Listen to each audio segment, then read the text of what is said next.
All right. Well, happy Friday, everyone. This is Rich Swerbinsky with the Mortgage Collaborative here with the rundown with Rob and Rich, where we take you into the weekend by going through all the latest and wackiest in the mortgage industry. And each week, pleased to be joined my co-host Rob Krisman. Rob, great to see you this week in Miami.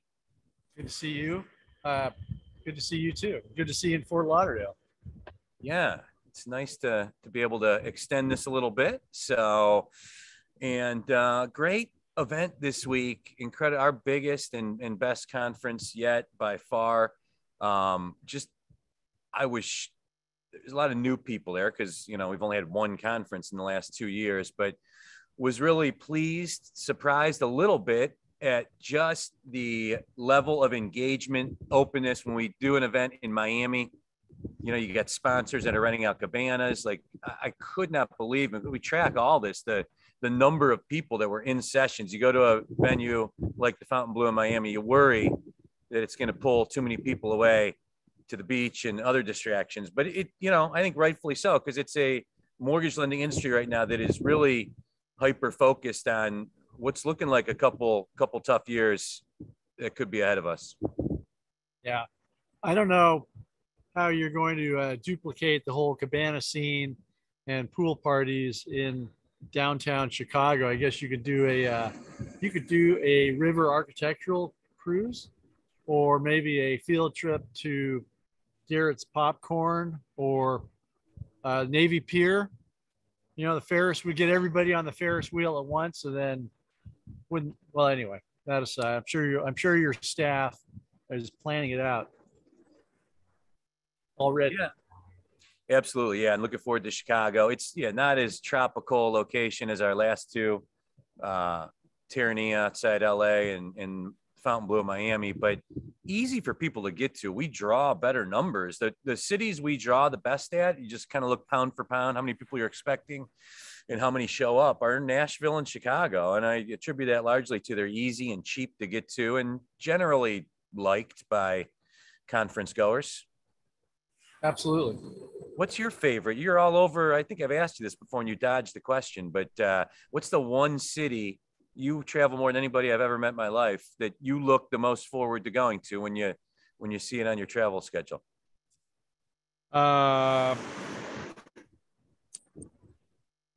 So that's quite a question. Can't dodge it twice. You dodged it like a month ago. We need an answer. I did. So I tend to, there are some really neat places in every city in the United States or in the world for that matter, the ones I've been to. What I tend to do is look forward to certain hotels or resorts, and the Fontainebleau, some would say it's dated. Others would say it's reminiscent of the architecture and style of the late 1940s and 1950s. So it's got that going for it. I like the Phoenician in Scottsdale a lot. I like Terranea. I'm going to go to a conference in early June in Orange County at a hotel, or I should say a resort, that I really like. So there are places in each city that I just think are really neat architecturally, or just have an interesting style about them that I enjoy. And in terms of the cities, yeah, I mean, there are some cities I like more than others. Miami's interesting. I could probably say I'll never live in Miami, but there are other really neat. There are a lot of neat things to see and do everywhere you go, right? So certainly looking forward to Chicago. Some great food, restaurants, and sites, and so forth. So yeah, it'll be good. Miami to me is like Vegas. Like, get excited to go there, get excited to leave. It's a lot. It's it's high intensity in a lot of different ways. Las Vegas, is that what you said? Miami. Oh, like Miami. Vegas. Yeah. So yeah, Las Vegas, I would say, would be one of my least favorite, because you go to a resort there, or shouldn't even say resort, whatever. You go to like the Mandarin or the MGM or whatever. You can literally take the Uber or the cab from the airport to the resort, quote unquote, and you can stay there for days and days and days and not leave that 300-yard square environment ever. It's just kind of this artificial, I don't know. Anyway, we should be talking about mortgages rather than thread count in the Stravinsky, the next adventure for you guys. A lot of nice comments in the chat about people looking forward to Chicago, including one from Tracy King, who is a native that we're going to, I think, lean on to help get us in the right venues and the funnest spots when we're there. But yeah, getting back to the meat and potatoes, the event this week. So, looking at my notes of what I heard the most, just sitting in sessions and rooms, clear focus on expense cutting. I never at any conference, even especially one of ours, the amount of different great creative ideas I heard in and around ways to reduce expenses in creative ways. And also on the flip side, ways to execute a little bit better, things and tips and tricks to do to squeeze a little bit more juice out of the lemon on the back end in the secondary market. There was a lot of that, a lot of talk about needing to train LOs how to sell again. This climate, different products. It's not just 30-year fixed rate refi climate. LOs need to know how to sell. And I think a lot of people commented that the pandemic has not necessarily sharpened the selling skills of the LO community nationally. Of course, we're broad stereotypes. And then also reviews of files, repurchases are way on the uptick. We heard that. A lot of issues lenders are having with condos, alternative products, and of course, the underlying affordability and just inventory issues in the industry. We talked about it a little bit at the lunch rundown session. The National Association of Home Builders CEO, Jerry Howard, that was the most terrifying keynote speech, professional keynote speech I've heard in my life, listening to that guy talk about the headwinds. I don't know how we're going to build homes in America, and we never have needed them worse. Did that bubble up to a question, Rich? You just kind of faded off there with ... at the end of your sentence. You're just a seasoned, tenured commentator. I figured you'd just pick the ball up and go with it from there. So let's digress for a minute, because you have not asked me where I am today. Well, I tried to before the show and you wouldn't tell me. So where are you? Well, that's like having dessert first, Rich. I mean, why should I tell you anything before the show starts? So I'm going to swing the camera around at the, unfortunately, I don't think when you're outside, when you're on location, when you're on assignment, like I am all the time, Rich, dogs are a constant menace. And I'm going to swing the camera around. I'm in a town called San Luis, which is actually it's the port of San Luis, which is near a little town called Avila Beach, which is on the central coast of California, kind of between San Francisco and Los Angeles, near San Luis Obispo. And so I'm in this port, and down here, I've been watching the dogs play. So I'm going to swing the camera around, and I don't know if you'll be able to see the dogs or not, but anyway, it's a it's a different environment, different beach. I wanted to go with the ocean theme again, given the time in Miami. So I would getting back to mortgages, I would agree with what you said. As we've talked about many times, companies, it doesn't pay to be inefficient, and so many companies were inefficient. The volume and the margins covered up a lot of ills in the last 2 years. So what I'm hearing more and more is our companies and the individuals, owners, CEOs that I talk to, saying, well, we need to cut costs. We need to cut costs. We would rather become more efficient and use technology as a leverage than cut employees. But when old Rick, the underwriter there, retires at the end of the month, we're not going to replace him. And they are trying to use technology to leverage the skills of their staff. So they're using automated underwriting programs. They're using processing, LOL, all kinds of different things to leverage the intellectual capacity and the experience capacity of their employees. Nobody, it's tough being a manager when you have to lay people off. In the last 2 years, managers have been doing nothing but trying to hire. And so now things are getting rough, and managers are actually having to manage.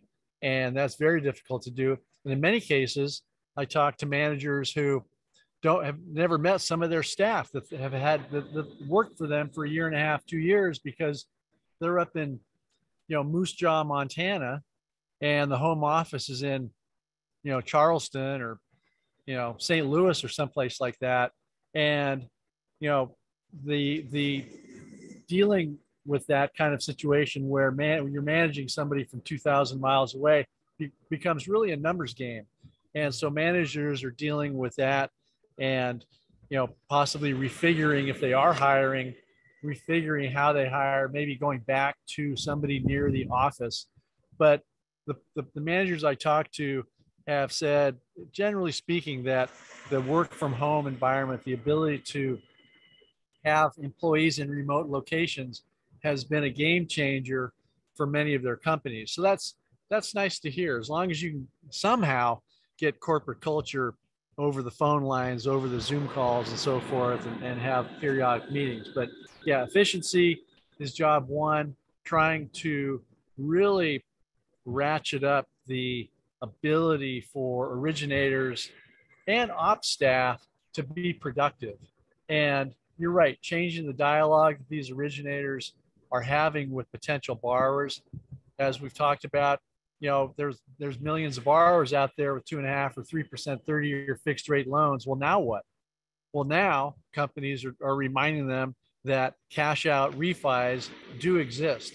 They are reminding them that HELOCs exist and looking at HELOC programs, second mortgage programs, and so on, that will help them kind of get their foot in the door with these borrowers. Because to sum it all up, loan officers do need to earn their keep.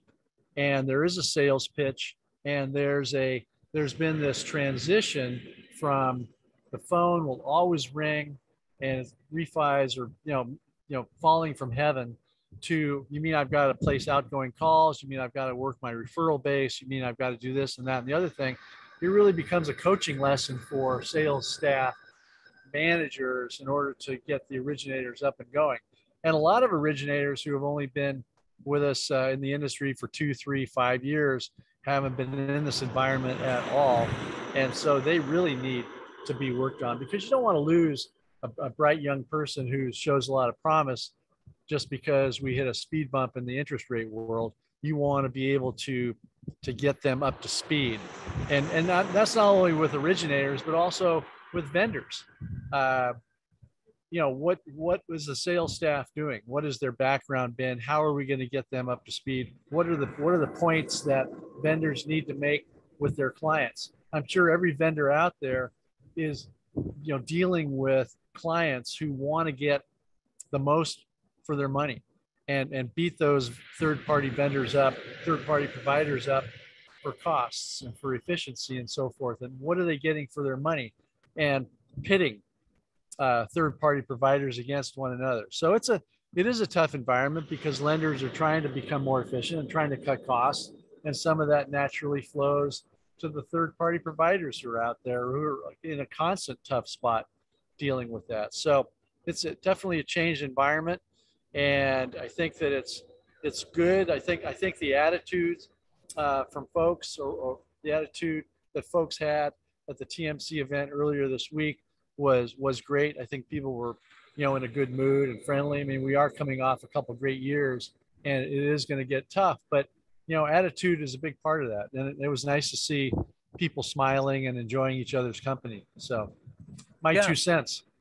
The attitude was upbeat, and we're clearly an organization that is built around collaboration and exchange of ideas. So it motivates everything we do to create the type of culture we saw this week. But what I saw this week was just a more just very genuine interest in having very formative discussions with fellow lenders about thoughts going through leaders' heads, strategies, and a lot of them, to your point, around staffing. Not just staffing levels, as the 10-year treasury yields now at about 2.5%, 30-year fixed rates damn near 5%, fastest they've gone up in over 20 years these last 3 months. But, work from home versus remote. You mentioned the benefits of each, the drawbacks of each. And I think there's a lot of lenders that want to bring people back to the office, at least on some level. I think some have models where it's mostly in the office. Some, I think, at least want to bring it back on some level, but I think you're just hearing that they're getting a lot of pushback from that. Even if it's, you want people to come into the office 2 days a week that are local or, and I think that right now it's a very competitive climate. You want to keep your best people and you're trying to recruit, so you don't want to lose people. So just a lot of really conversations around just staffing initiatives in general this week as people are trying to figure out how technology plays a part going forward, how to use tech to streamline and automate and make their own staff more efficient. But, and also too, I think just talking about like upskilling and cross-training people and teaching LOs how to sell again. I think in general, that was probably the biggest staffing issue I heard this week is, leaders wanting to put their sales staff in a position to be able to win deals in the type of climate that we're in right now. And they feel like it's easier to do that in person, but easier said than done. You got people all over the country. It's a weird environment right now. Yeah, no question. And the, like I said earlier, the managers are in, it's tough to be a manager now, and they're going to have to earn their keep. And, people will still need homes.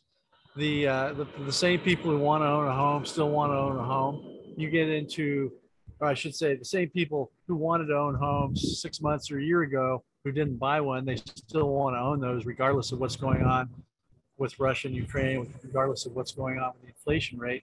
And in fact, maybe they want to own a home even more because of the inflation rate, because where are they going to put their money? So I think that the industry, we're still a great industry, whether we do 1 trillion or 2 trillion or 4 trillion or whatever it is. The question is, where's that going to go? Which lenders are going to get that business? And during, back in 2013, 15, 17, you had the big banks pulling back from residential lending, which, brought a lot of joy to the smaller independent mortgage banks who are out there, or the credit unions or the community banks. So, it doesn't take much market share, or I should say, it doesn't take much volume for Wells Fargo to give up, or Chase to give up, or B of A to give up, to make a lot of great years for independent mortgage banks. Now, however, the pie is shrinking, and you don't have necessarily those big banks retracting from residential lending. And in fact, some of them might be ramping up. So the independent mortgage banks who are out there aren't going to see much volume from big banks. So the question is, where are they going to get that from? Are they going to get it from the internet lenders? And I am hearing a fair amount of managers out there saying, we really need to figure out how to use technology, the same technology that these internet lenders are using, but when you put a human face on it, that's what's going to count in this kind of environment, because humans do matter so much. And the same with vendors, whether they're credit reporting agencies or MI companies, LOS, hedge companies, they're using some great technology, but there's still that relationship that clients have with the sales staff that oftentimes it matters so much, I should say, that somebody on the sales staff can take a client out to dinner. Well, an internet provider can't really do that.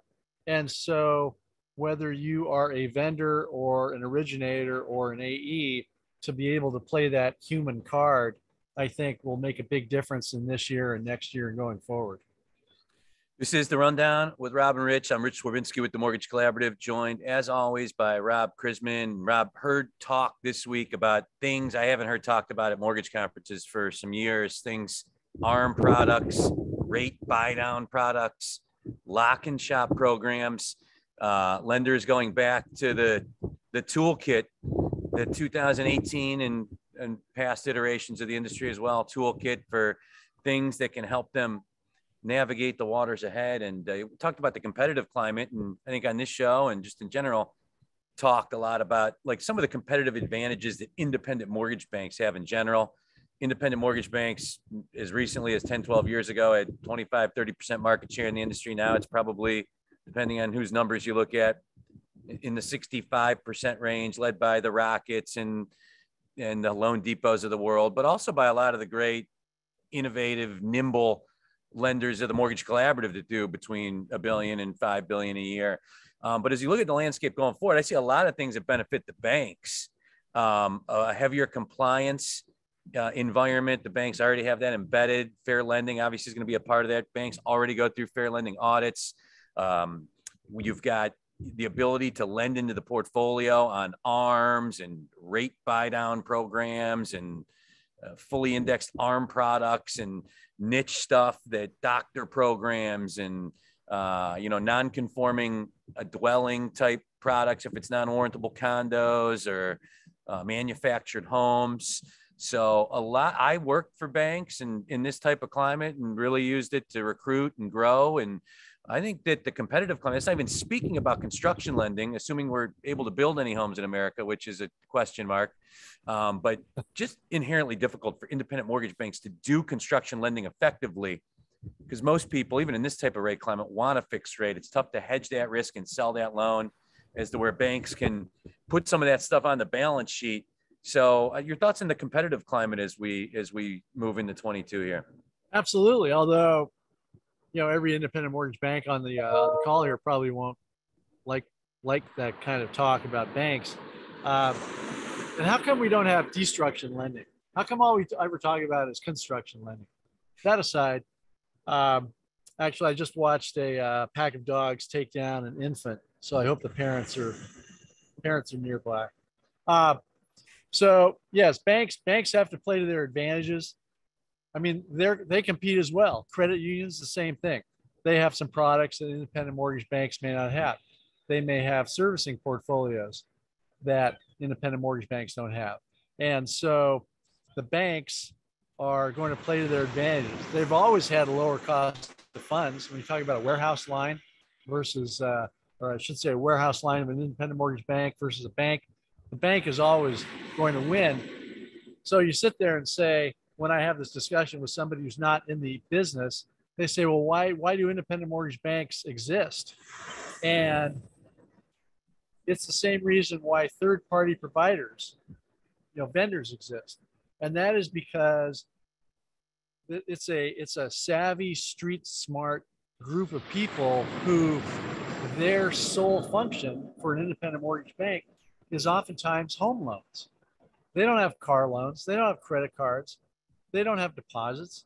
They don't have some of the other pieces of the revenue pie that banks and credit unions have. Their focus is on home loans, and they are going to do what it takes to be successful lending in home loans. With banks, when the home lending environment changes, they can shift their staff to auto lending or to HELOCs, for example, or whatever it might be. They've got a more diversified organization, but the focus for the companies that say belong to the Mortgage Collaborative, whether it's a vendor or a lender, I mean, they're really focused on lending, on home lending, and what is it going to take to compete. So I will argue that, sure, it's kind of like looking at an airplane. How does that airplane fly? That airplane shouldn't fly. It's heavier than air. What's it doing up in the air?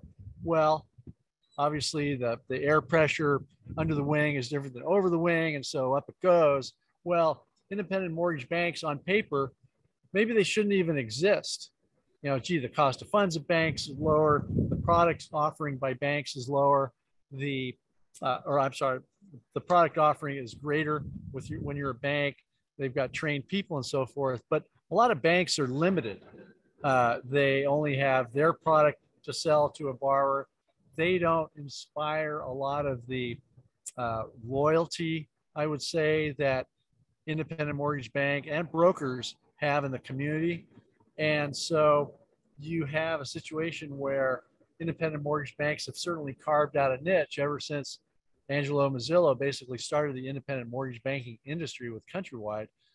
This segment of the industry has advantages that banks don't have. And so those independent mortgage banks have to play to their advantages in this kind of environment. And they have them. They have the ability to offer different programs that banks have. they can scout around and find great outlets for the products that their borrowers need. Banks can be limited in terms of what they might be able to offer. And so when you're an independent mortgage bank, like I said, you have to play to those advantages. When you are same with when you're a vendor, a lot of vendors out there, third party providers are focused, they only have one product offering. But what I've seen in recent years is an expansion of vendors to offer to have different parts of the loan process under their umbrella. So you might have what was traditionally a hedging company. Hedging, I used to be a partner at Tuttle and Company. We just hedged pipelines. Well, I've seen hedge companies like MCT and Mike and so forth go into hedging servicing, going into brokering servicing, going into different parts of that process that allows them more flexibility and gives them more revenue. I'm seeing independent mortgage banks, I think, try to expand and try to really focus on expanding their products and expanding their sales force and doing different things, trying different things. What about reverse mortgages? 10,000 people a day are turning 62. Well, how are we going to take advantage of that? So doing things like that, looking at different programs, they're good at it because, like I said earlier, a lot of independent mortgage banks, they have to be focused on this because this is their sole source of income. So how are they going to succeed? And that's what I'm seeing out there as well. Yeah, no, a lot of great points. And that's why IMBs have really risen to strong majority market share in the mortgage industry. All the reasons you mentioned, being nimble and embracing tech and willingness to adopt new and different products and to go to the end of the credit box. So going to by the way, Rich, the infant that got taken down by the pack of dogs is now running with the pack of dogs in the surf. Everything's good. If anybody cared about the toddler. Anyway, go ahead. What were you saying? Dogs just seem to flock to you, especially the drug ones at the airports. But the keynote speakers at conference, just my takeaways: Sandra Thompson, FHFA.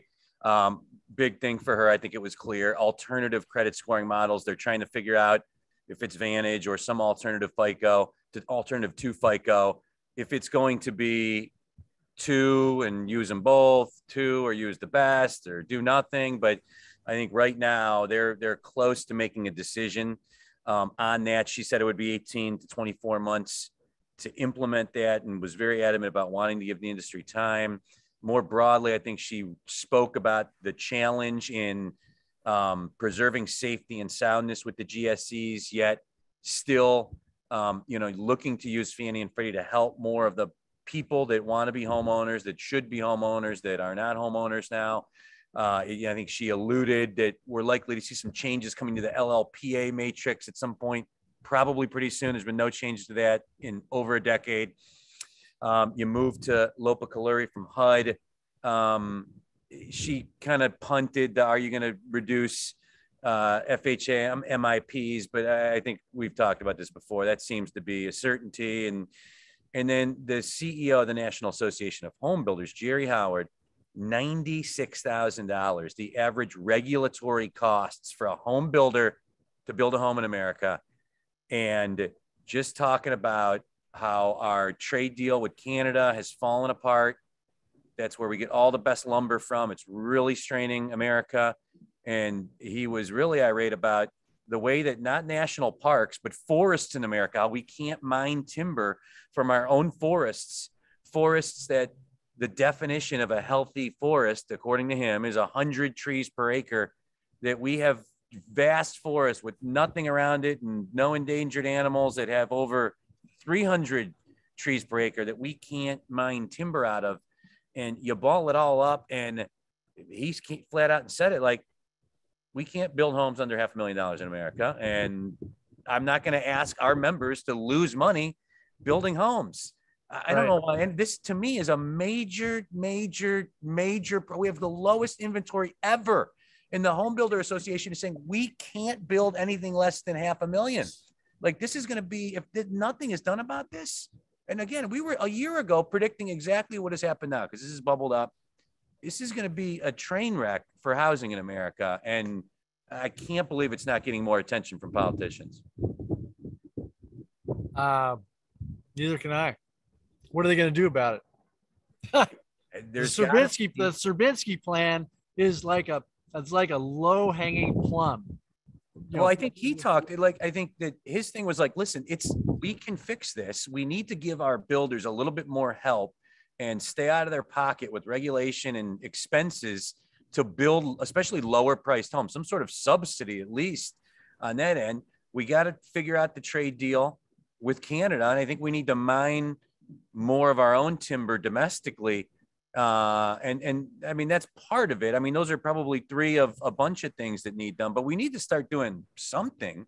I think like doing nothing right now, it's a very dangerous time to do that, given what's going on with home values and inventory. So he was fired up. I was in shock. I follow all this stuff. So I know the situation with builders and new inventory that when you put on the market is not a great one, but I will. The goal was to wake people up and to be a little sensational in his delivery, but it left me pretty terrified for our industry and just housing in America. For those of you who weren't at the session, Rich collapsed. Yeah, he fell to his knees during the presentation, and was only gradually able to, using support of a chair, get enough strength to stand upright again.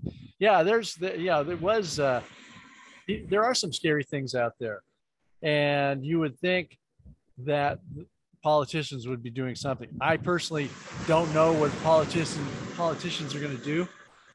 The whole forest thing, you would think if they aren't doing something now, they should be.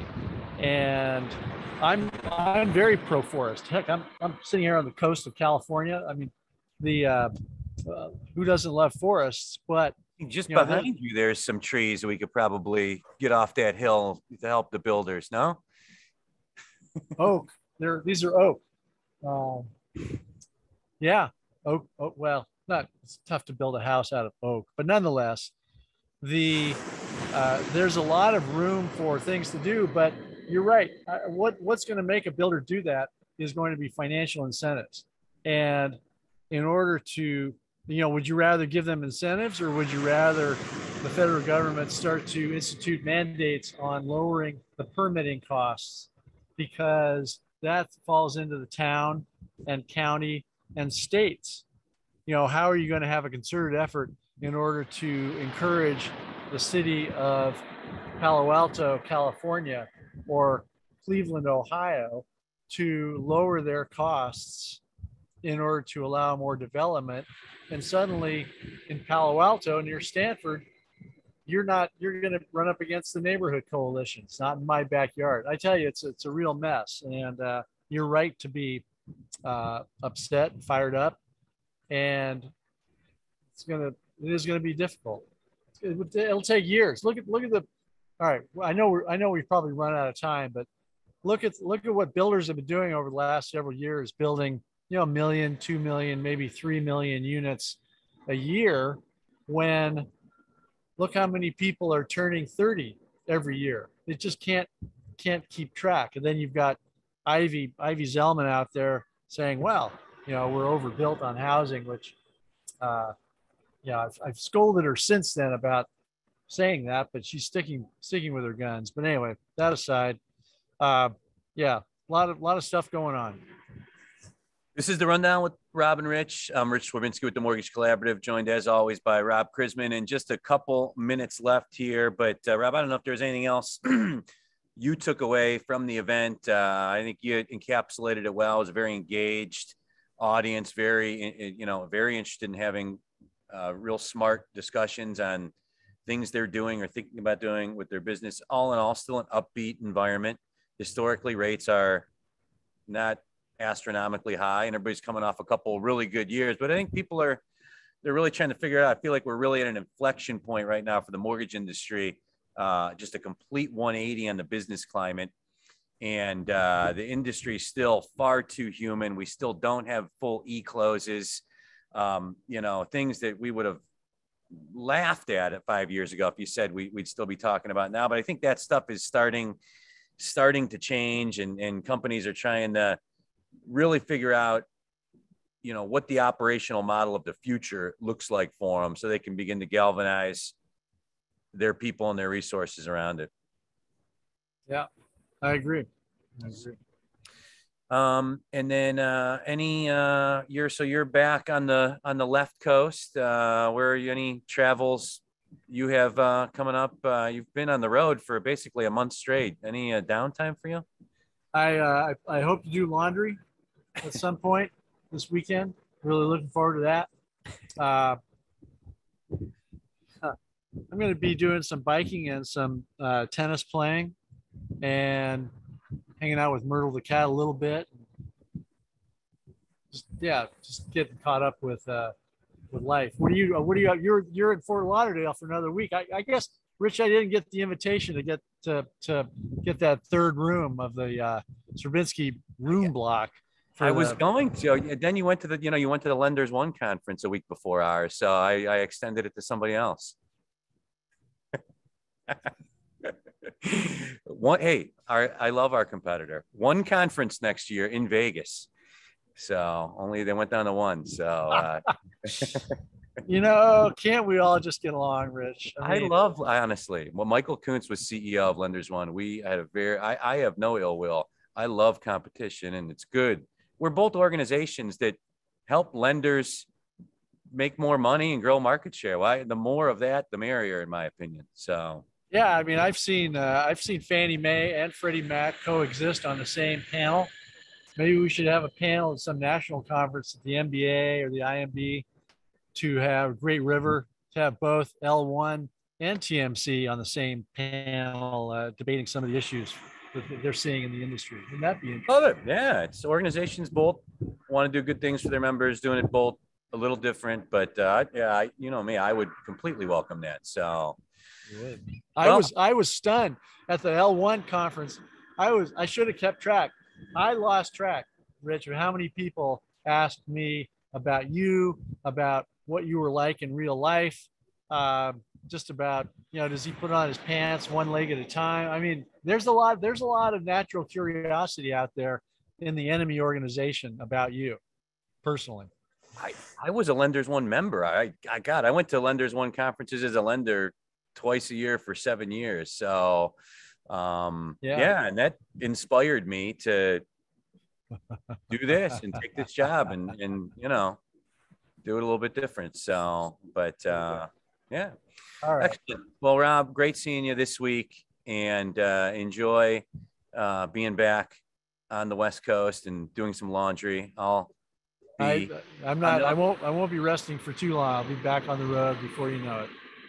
April and May, big travel months and big conference months for the mortgage industry. I'll be at some shows as well, Texas MBA, and I'll be at the New Jersey MBA and MBA secondary, and a couple others I'm forgetting, but I'm sure I'll run into you at those events as well. But it was great to see you this week. I'm here for through like Tuesday next week, and then back after it. So, but good seeing you this week. You too. And as always, good chatting about the industry with you. All right. Take care. Talk next Friday. And to our attendees, until next Friday, we're here every Friday at 3 p.m. Eastern with the Rundown with Rob and Rich. Really appreciate you taking 45 minutes out with us to close out the week. And as always, you can find us on YouTube after the fact, the video of this show, and the podcast on Apple and Spotify, where the majority of you consume it. So, but until next week, have a great weekend and rest of the week, everyone. Take care. Bye, Rob.